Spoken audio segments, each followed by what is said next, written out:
Obrigada, Sérgio, por ter me feito esse convite de vir aqui falar um pouquinho da minha experiência em alguns casos da reforma.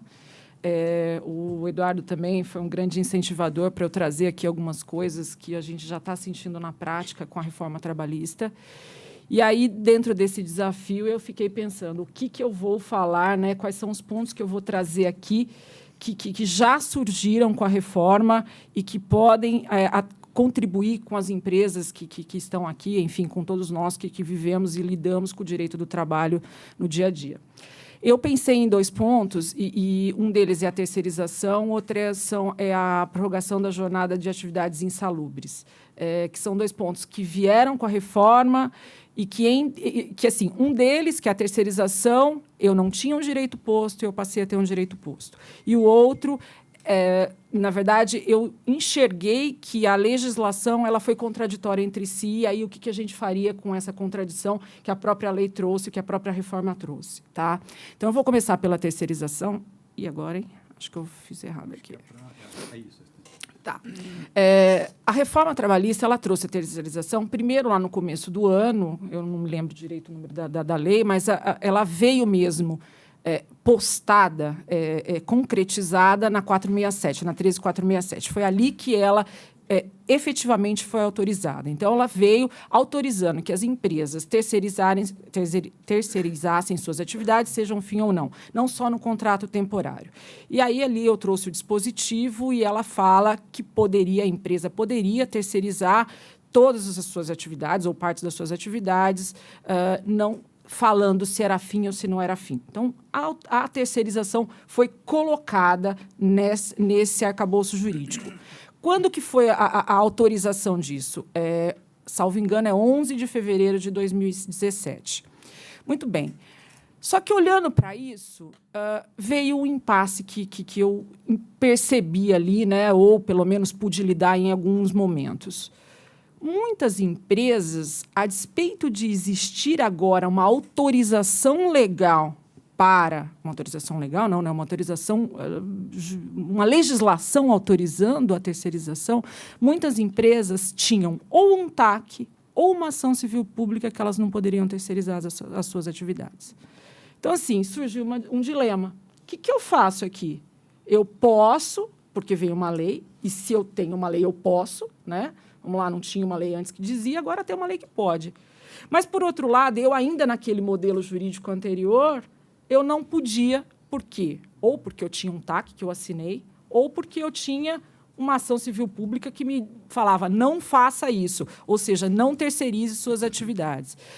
Então, eu entendi... Marta, vou só fazer uma nota de rodapé aqui para o entendimento geral, não dessa plateia, mas de que o TAC... o que são as palavras, né? Ajustamento de conduta, você explica. Mas, por favor, explique. ACP são ações civis públicas, são ações movidas por Ministérios Públicos do Trabalho, que eles pedem alguma conduta inibitória, no caso aqui, uma conduta inibitória, para que as empresas não fizessem determinada coisa.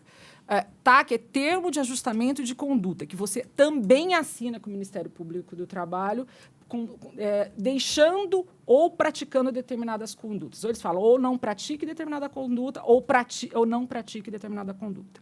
Tá?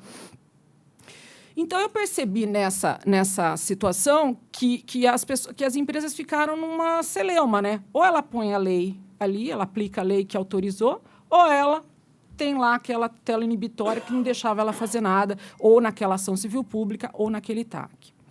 Como sair disso?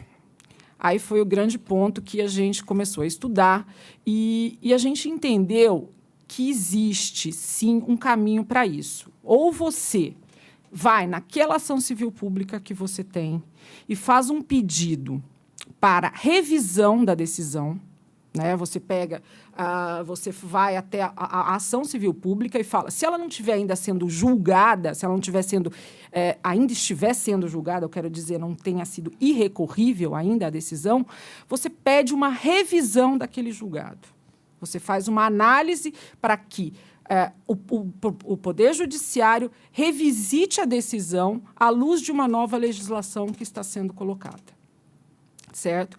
Se você já tiver uma decisão recorrível ou se você tiver um processo ainda que está tramitando, você pode pedir, se você tiver uma decisão irrecorrível, você pode pedir que uma nova ação judicial, que são as ações revisionais. Tá? Você tem como entrar com essas ações revisionais, elas são imprescritíveis, ela não tem prazo de entrar com a ação, e você pode fazer esse pedido para que o Poder Judiciário fale assim: olha, eu vou aceitar a nova legislação ou eu não vou aceitar a nova legislação.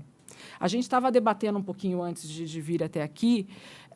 Eu acho que é importante a gente pensar que nós, advogados trabalhistas, quem for aqui advogado, né, nem todos são, mas, enfim, os advogados trabalhistas têm um desafio muito grande hoje dentro dessa reforma trabalhista. É fazer com que determinadas postulações que estejam nesta legislação sejam efetivamente aplicados e fazer com que eles sejam aplicados, com que eles sejam efetivados no dia a dia.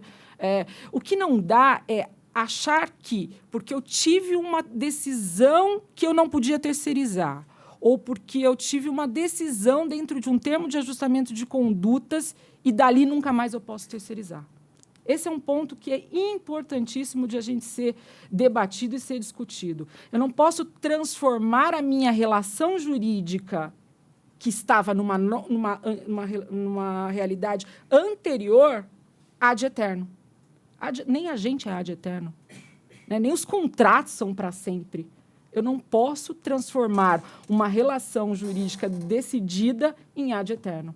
Então, por isso, ou entra com uma revisional, se tiver uma decisão irrecorrível, ou entra com uma revisitação da legislação no próprio processo, se tiver decisão recorrível. Essa é o que eu vislumbro como uma saída e acho que tem que ser, sim, discutido isso dentro do processo ou dentro dessa realidade. O que não pode, de novo, repito, é transformar essa situação em imutável e ad eterno. Tá? Esse é um ponto da terceirização. Um outro ponto, que aí, um pouco diferente daquela outra realidade que eu tinha te falado, que eu falei a vocês, eu acho que aqui é a própria reforma trabalhista que trouxe uma celeuma jurídica. Tá? As atividades insalubres, elas podem ser negociadas através de acordo coletivo. Você pode negociar a jornada de atividades insalubres sem autorização do Ministério do Trabalho. Isso é o que a reforma trouxe no 611-A. E a medida provisória 808 também trouxe isso. Ela é um pouco diferente, ela fala ainda que dá para fazer laudos independentes e que, através desses laudos, você classifica o grau de insalubridade, em mínimo, médio e máximo, enfim. Ela autorizou uma coisa, sem autorização do Ministério do Trabalho, ela autorizou que haja essa negociação coletiva sobre jornadas insalubres. Todavia, ela deu com uma mão nesse artigo, lá para baixo ela pega e tira essa possibilidade. Ela faz o quê? Ela diz lá, impossibilidade de negociar normas de higiene e saúde do trabalhador previstas em lei ou em INR. E insalubre nada mais é do que norma de saúde e segurança. Então, eu entendo assim, a reforma, ela veio falando, olha, agora você pode negociar, coisa que eu queria, ruído, calor, vibração. Vibração é pouco medido, né? Hoje no Brasil ainda não tem muitas medições de vibração, mas ruído, calor, biológicos, enfim, eram situações que autorizavam.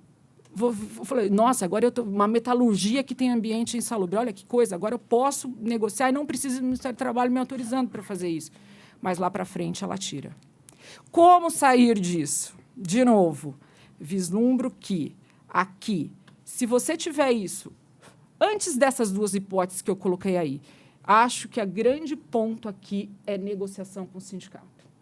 O grande ponto aqui é que a gente consiga, com os sindicatos, fazer essas negociações e, dentro dessa negociação, ficar muito claro no preâmbulo e nos considerandos que eu estou negociando com base no 611-A, se a MP não passar, continua no 611-A, mas que suas regras de saúde e segurança estão ok, estão bem administradas e que você não vai precisar de autorização do Ministério do Trabalho justamente porque você está de acordo com aquilo que é para estar, que é aquelas regras de saúde e segurança. Isso é importante que a empresa esteja sabendo que isso está bom, que está equalizado, e isso cair numa negociação com o sindicato. Não passou nessa negociação. Se você tiver uma ação civil pública, tentar negociar isso com o Ministério Público do Trabalho.